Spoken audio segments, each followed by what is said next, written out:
Back to family left வீலாக். So இன்றைக்கி இந்த வீடியோவில் என்ன பார்க்க போகிறோம் அப்படின்னா, நான் 1000 rupees வந்து இன்வெஸ்ட் பண்ணி எப்படி 2 yearsல 1 லட்ச ரூபா வந்து சிப் மூலியமாக வந்து மியூச்சுவல் ஃபண்ட்ஸில் சேவ் பண்ணேன் அப்படின்றத இந்த வீடியோவில் நம்ம பார்க்க போகிறோம். ஸோ பிஃபோர் மேரேஜ்லாம் பார்த்திங்க அப்படின்னா நம்மளை மோஸ்ட் ஆஃப் தி கேர்ள்ஸ் வந்து பார்த்திங்க அப்படின்னா லேவிஷாக செலவு பண்ணியிருப்போம். அதே மாதிரி சேவிங்ஸ்லலாம் அவளை வந்து இன்ட்ரெஸ்ட் காமிச்சிருக்க மாட்டோம். ஏன்னா நம்ம அதெல்லாம் வந்து பார்த்திங்க அப்படின்னா நம்ம அப்பா அம்மாவே டேக்கர் பண்ணுறதுனால நம்மளுக்கு அந்த பார்ட்டில் வந்து கொடுக்காதனால நம்ம அதில் வந்து இன்ட்ரெஸ்ட் காமிச்சிருக்க மாட்டோம்.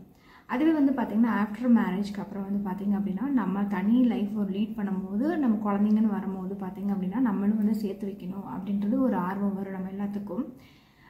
ஸோ அது மாதிரி தான் பார்த்திங்க அப்படின்னா எனக்கு வந்து மேரேஜ் ஆகி வந்து 2 years ஆச்சுங்க.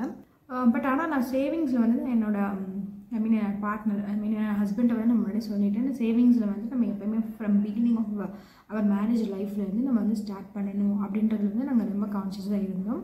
ஸோ அதனால் என்ன பார்த்தோம் அப்படின்னா நெக்ஸ்ட் மந்த் ஏப்ரல்லேருந்தே வந்து பார்த்திங்க அப்படின்னா அது வந்து இட்ஸ் ஸ்மார்ட் வே ஆஃப் இன்வெஸ்ட்மெண்ட்டாக இருக்கணும் அப்படின்னு நான் நினச்சேன். அதனால் வந்து பார்த்திங்க அப்படின்னா நிறையா வந்து புக்ஸ் படித்து வாட் இஸ் மியூச்சுவல் ஃபண்ட்ஸ் அப்படின்றதெல்லாம் படிச்சுட்டு ஸோ இது பெஸ்ட்டு ஃபண்டு அப்படின்றலாம் வந்து நான் வந்து நம்ம வந்து அந்த கொஞ்சம் நாலேஜ் பண்ணணும். ஸோ பிளைண்டாக வந்து எதுலையுமே போய் இன்வெஸ்ட் பண்ணக்கூடாது. அதே மாதிரி நான் எல்லாமே வந்து வெப்சைட்ஸு புக்ஸு ஸோ அதை பற்றி ஸோ இதெல்லாம் இன்வெஸ்ட் பண்ணுறதுக்கு என்னென்ன ஃபேக்டர்ஸ்லாம் பார்க்கணும் அப்படின்றதெல்லாம் நல்லா தெரிஞ்சுக்கிட்டு நான் ஒரு ஃபண்டு சூஸ் பண்ணேன். ஸோ அந்த ஃபண்டில் பார்த்திங்க அப்படின்னா இப்போ வரைக்கும் நான் வந்து இன்வெஸ்ட் பண்ணிகிட்டு இருக்கேன். 2 funds சூஸ் பண்ணேன் இனிஷியலாக.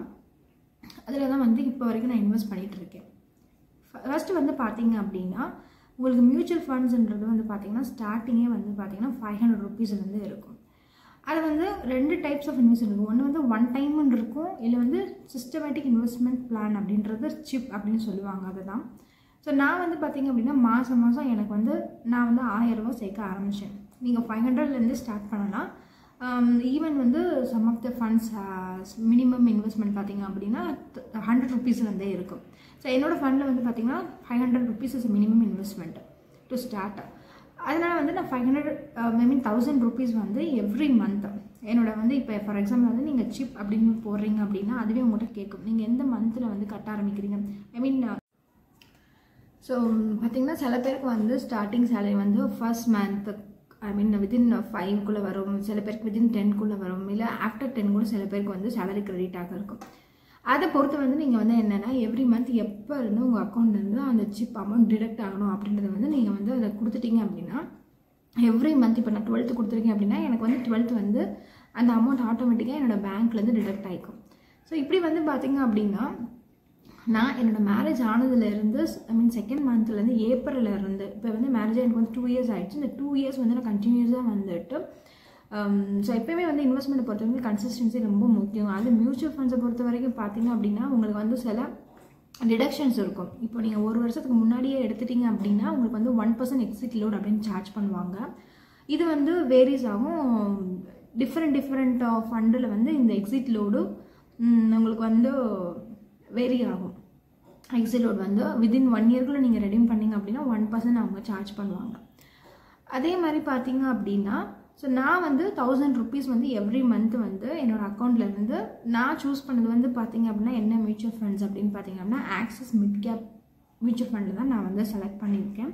ஸோ இன்னொன்று வந்து பார்த்திங்கன்னா PGIM இந்தியா growth அப்படின்ற இன்னொரு மியூச்சுவல் ஃபண்ட்ஸும் நான் வந்து செலக்ட் பண்ணி இந்த ரெண்டுலேயும் வந்து பார்த்திங்க அப்படின்னா கன்சிஸ்டண்ட்டாக ஃப்ரம் மை மேரேஜ் அந்த நாள்லேருந்து பார்த்திங்க அப்படின்னா நான் கன்சிஸ்டண்ட்டாக எவ்ரி மந்த்தும் வந்து பார்த்திங்கன்னா 5 தான் இன்வெஸ்ட் பண்ணிகிட்டு இருப்பேன். அதில் அடுத்து வந்து பார்த்திங்க அப்படின்னா ஒன் டைம் ஆப்ஷனும் இருக்கும். இது வந்து பார்த்திங்க அப்படின்னா சிப்புன்றது வந்து மாதம் உங்களால் கட்ட முடிகிற அமௌண்ட்டு எனக்கு 2000 டிடக்ட் ஆகும் மந்த்லி. இப்போ என்கிட்ட வந்து பார்த்திங்க அப்படின்னா என்கிட்ட நிறைய அமௌண்ட் இருக்குது. இந்த அமௌண்ட்டை நான் என்ன பண்ணுறது அப்படின்னு பார்த்திங்க அப்படின்னா அது ஒன் டைம் ஆப்ஷன் அப்படின்னு நம்ம சொல்லுவோம். சிப்புன்றது மாதம் ஆட்டோமேட்டிக் டிடக்ட் ஆகிற ஒரு ஆப்ஷனு. ஸோ ஒன் டைம் அப்படின்னா என்னென்னா இப்போ என்கிட்ட எக்ஸஸாக ஒரு 10,000 ரூபா இருக்குது. அந்த 10,000 ரூபா எங்கே போடுறதுன்னு தெரியல அப்படின்னா நீங்கள் வந்து ஒன் டைம் ஆப்ஷன் கிளிக் பண்ணணும். கிளிக் பண்ணி அந்த 10,000 ரூபா வந்து நான் எக்ஸ்ட்ரா வந்து அப்படியும் பே பண்ணியிருக்கேன். ஸோ அதை தான் 2000 போகுது. எப்போல்லாம் வந்து எனக்கு எக்ஸ்ட்ரா அமௌண்ட் கிடைக்குமோ அந்த அமௌண்ட்டை வந்து பார்த்திங்க அப்படின்னா நான் மியூச்சுவல் ஃபண்டில் வந்து போட்டுருவேன். ஸோ ப்ராஃபிட்ஸ் வந்து பார்த்திங்க அப்படின்னா உங்களுக்கு வந்து ஈஸியாகவே அதிலே வந்து காமிக்கும். ரிட்டர்ன் கால்குலேட்டர் அப்படின்லாம் இருக்கும். ஸோ ப்ரோஸ் அண்ட் கான்ஸ் அப்படின்லாம் இருக்கும்.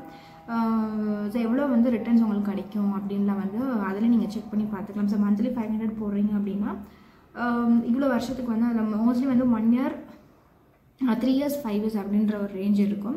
ஸோ 1 yearல நீங்கள் பண்ணிங்க அப்படின்னா உங்களுக்கு ப்ராஃபிட்ஸ் வரும். 3 yearsல பண்ணிங்க எவ்வளோ ப்ராஃபிட்ஸ் வரும், 5 yearsல பண்ணிங்கன்னா எவ்வளோ ப்ராஃபிட்ஸ் வரும், அப்படியே அது வந்து ஒரு ரஃப் கால்குலேஷன் வந்து உங்களுக்கு கொடுக்கும். ஆனால் அதுதான் வந்து எக்ஸாக்டாக கிடைக்குமா அப்படின்னு சொல்ல முடியாது. இது வந்து ஒரு ரஃப் கால்குலேஷன். நீங்கள் இவ்வளோ இன்வெஸ்ட் பண்ணிங்க அப்படின்னா உங்களுக்கு இவ்வளோ ரிட்டர்ன்ஸ் கிடைக்கும் அப்படின்றது. It depends on the market அப்படின்ற மாதிரி தான் நம்ம வந்து அந்த ப்ராஃபிட்ஸ் வந்து நம்மளுக்கு இருக்கும். அதுதான் எப்போயுமே வந்து சொல்லுவாங்க, மியூச்சுவல் ஃபண்ட்ஸுன்ற பொறுத்த வரைக்கும் எப்போயுமே நீங்கள் லாங் டேர்மாக பண்ணால் மட்டும்தான் உங்களுக்கு பெட்டர் ரிட்டர்ன்ஸ் கொடுக்கும். இப்போ 1 year போட்டு வந்து ஐயோ எனக்கு 1 year ரிட்டர்ன்ஸ் அவ்வளோ தரலையே அப்படின்ட்டு வந்து நீங்கள் ஃபீல் பண்ணக்கூடாது. பிகாஸ் ஏன்னா இது வந்து பார்த்திங்கன்னா நம்ம ப்ராஃபிட்ஸ் வந்து depends on have market working அப்படின்றத பொறுத்து தான் நம்மளுக்கு வந்து ப்ராஃபிட் வந்து டிட்டர்மைன் பண்ணும். அதனால வந்து பார்த்திங்க அப்படின்னா இப்போ 1 yearல போட்டோன்னா சம்டைம்ஸ் வந்து மார்க்கெட் வந்து இப்போ ஃபார் எக்ஸாம்பிள் வந்து இப்போ கொரோனாலாம் வந்தப்போ மார்க்கெட் சடனாக அவ்வளோ கிராஷ் ஆச்சு. திரும்பி மார்க்கெட் மேலே வரும். ஸோ மேலே வரும்போது ஆட்டோமேட்டிக்காக உங்கள் ப்ராஃபிட்ஸ் வந்து மேலே வரும். ஸோ அப்ஸ் அண்ட் டவுன்ஸ் வந்து கண்டிப்பாக இருக்கும். அட் த சேம் டைம் வந்து பார்த்திங்கன்னா நீங்கள் மியூச்சுவல் ஃபண்ட்ஸில் இன்வெஸ்ட் பண்ணணும் அப்படின்னு நீங்கள் ரொம்ப ஆசைப்பட்றீங்க அப்படின்னா கண்டிப்பாக வந்து நீங்கள் வந்து லாங் டேர்ம் இன்வெஸ்ட்மெண்ட் தான் ப்ரிஃபர் பண்ணணும் நான் ரெக்கமெண்ட் பண்ணுவேன். ஸோ இது வந்து பார்த்திங்க அப்படின்னா இன்கேஸ் உங்கள் வீட்டில் வந்து இப்போ தான் ஒரு குழந்தை பிறந்திருக்கு அப்படின்னா நீங்கள் அந்த குழந்தைக்கு வந்து ஈவன் 500 rupees ஸ்டார்ட் பண்ணது பெஸ்ட்டு. உங்களை வந்து நான் ரொம்ப அதிகமான அமௌண்ட்டு போட்டு நான் வந்து மியூச்சுவல் ஃபண்ட்ஸு இன்வெஸ்ட் பண்ண சொல்லலை. மந்த்லி 500 இஸ் எனஃப் இன்வெஸ்ட் பண்ணுறதுக்கு. அது மட்டும் போதும் நமக்கு. ஒரு குழந்தை பிறந்துச்சோம்னா அந்த குழந்தை பிறந்த டேட்லேருந்து நம்ம மியூச்சுவல் ஃபண்ட்ஸ் அந்த பொண்ணோ பையனுக்காகவோ நம்ம வந்து 500 எவ்ரி மந்த் பே பண்ணோம் அப்படின்னா அட் ஏஜ் ஆஃப் 21 அவங்களோட 21 வயசு அப்போது வந்து நம்ம அந்த அமௌண்ட் வந்து எடுக்கும்போது நம்மளுக்கு அந்த அமௌண்ட் வந்து பார்த்திங்க அப்படின்னா ஒரு ஹியூஜ் ரிட்டர்ன்ஸ் கொடுக்க ரொம்ப வாய்ப்பு அதிகமாக இருக்குது. ஆனால் நீங்கள் மியூச்சுவல் ஃபண்ட்ஸை பொறுத்த வரைக்கும் உடனே ரிட்டர்ன்ஸ் எதிர்பார்க்க முடியாது. அதை வந்து இந்த வீடியோ மூலிமா நான் சொல்லிக்கிறேன். ஸோ இஃப் உங்களுக்கு வந்து இன்வெஸ்ட் பண்ணணும் லாங் டேர்முக்கு ஒரு பெஸ்ட் ஆப்ஷனாக இருக்கணும் கண்டிப்பாக வந்து மியூச்சுவல் ஃபண்ட்ஸ் போங்க. மித்த ஓல்டு ஃபார்ம் ஆஃப் இன்வெஸ்ட்மெண்ட்டை விட இந்த ஸ்மார்ட் வே ஆஃப் இன்வெஸ்ட்மெண்ட்டில் வந்து உங்களுக்கு அதிகமான ரிட்டர்ன்ஸ் கிடைக்கும். அப்ஸ் அண்ட் டவுன்ஸ் இருக்கும். ஆனால் வந்துட்டு பார்த்தீங்க அப்படின்னா கண்டிப்பாக நம்மளுக்கு வந்து நீங்கள் லாங் டேர்மில் வந்து கன்சிஸ்டண்ட்டாக நம்ம இன்வெஸ்ட் பண்ணும்போது உங்களுக்கு வந்து பார்த்தீங்க அப்படின்னா ஒரு சூப்பர் ப்ராஃபிட்டோடு நீங்கள் வரலாம். ஸோ இப்போயே பார்த்தீங்க அப்படின்னா இந்த வீடியோவில் வந்து இப்போது நான் வந்து என்னோடய ப்ராஃபிட்டை வந்து ரிவீல் பண்ணுறேன். ஸோ இங்கே வந்து நான் என்னோடய வீடியோவில் வந்து பார்த்திங்க அப்படின்னா ஒரு ஸ்க்ரீன்ஷாட் வந்து ஆட் பண்ணுறேன். ஸோ நான் வந்து பார்த்திங்க அப்படின்னா என்னோடய எக்ஸ்பீரியன்ஸ் தான் நான் வந்து இந்த வீடியோவில் ஷேர் பண்ணியிருக்கேன். ஸோ இதை பற்றி உங்களுக்கு மோர் வீடியோஸ் தெரியணும் அப்படின்னா எப்படி வந்து டிமேட் அக்கௌண்ட் ஓப்பன் பண்ணி எப்படி வந்து சிப்பில் இன்வெஸ்ட் பண்ணுறது அப்படின்னு உங்களுக்குள்ள யாருக்காவது டவுட் இருந்துச்சு அப்படின்னா ஸோ உங்களுக்கு எப்படி இன்வெஸ்ட் பண்ணணும் அப்படின்றது உங்களுக்கு வேணும் அப்படின்னா மறக்காமல் கமெண்ட் பண்ணுங்கள். கண்டிப்பாக வந்துட்டு நான் வந்து உங்களுக்கு அடுத்த வீடியோவில் வந்துட்டு எப்படி வந்து how to start a chip அப்படின்ற ஒரு வீடியோ வந்து கண்டிப்பாக அப்லோட் பண்ணுறேன் டீட்டெயிலாக. வந்து நம்மளுக்கு வந்து டேக்ஸபிள் தான். எப்போ டேக்ஸபிள் அப்படின்னா உங்கள் ப்ராஃபிட்ஸ் வந்து பார்த்திங்க அப்படின்னா மோர் தென் 1 lakh இருக்கும் போது இந்த ஃபினான்ஷியல் இயர் மோர் தென் 1 lakh இருக்கும் போது சார்ஜ் என்ன பண்ணுவாங்க அப்படின்னா கேபிட்டல் வந்து 10% சார்ஜ் பண்ணுவாங்க. அவ்வளோதான். ஆனால் நம்மளுக்கு அவ்வளோலாம் ப்ராஃபிட்ஸ் வர பார்த்தீங்கன்னா நம்ம இன்வெஸ்ட் பண்ணுறதே கொஞ்சோண்டு தான். அதனால வந்து பார்த்திங்க அப்படின்னா நம்மளுக்கு வந்து அவ்வளோலாம் வந்துட்டு டேக்ஸ் பிடிக்கிற அளவுக்குலாம் வராது. அதே மாதிரி பார்த்திங்க அப்படின்னா ரொம்ப முக்கியமானது பார்க்கணும் அப்படின்னா எக்ஸ்பென்ஸ் ரேஷியோ வந்து ரொம்ப கண்டிப்பாக பார்க்கணும். ஒரு ஃபண்டு இன்வெஸ்ட் பண்ணுறீங்க அப்படின்னா எக்ஸ்பென்ஸ் ரேஷியோ தான் வந்துட்டு எப்படின்னா எக்ஸ்பென்ஸ் ரேஷியோ வந்து உங்களை ஃபண்டை மெயின்டைன் பண்ணுறதுக்கு ஒரு சார்ஜ் பண்ணுவாங்க. அதுக்கு பேர் தான் வந்து எக்ஸ்பென்ஸ் ரேஷியோ அப்படின்னு சொல்லுவாங்க. ஸோ எப்பவுமே எவ்வளோ வந்து எக்ஸ்பென்ஸு கம்மியாக இருக்குதோ எந்த ஃபண்டில் கம்மியாக இருக்குதோ அதில் வந்து நீங்கள் ப்ரொசீட் பண்ணுறது ரொம்ப நல்லது. ஏன்னா இன்கேஸ் நம்ம வந்து ரெடீம் பண்ணும்போது கூட நம்மளுக்கு வந்து சார்ஜ் ரொம்ப வந்து கம்மி பண்ணுவாங்க. ஸோ ஆக்சிஸில் வந்து பார்த்திங்க அப்படின்னா ஒரு மீடியம் லெவல் ஆஃப் வந்து சார்ஜஸ் வந்து எனக்கு பிடிப்பாங்க. அதுமாதிரி பிஜிஐஎம்மில் வந்து பார்த்திங்கன்னா ரொம்ப கம்மியான சார்ஜஸ் தாங்க எனக்கு எக்ஸிட் சார்ஜஸ் வந்து பிடிப்பாங்க.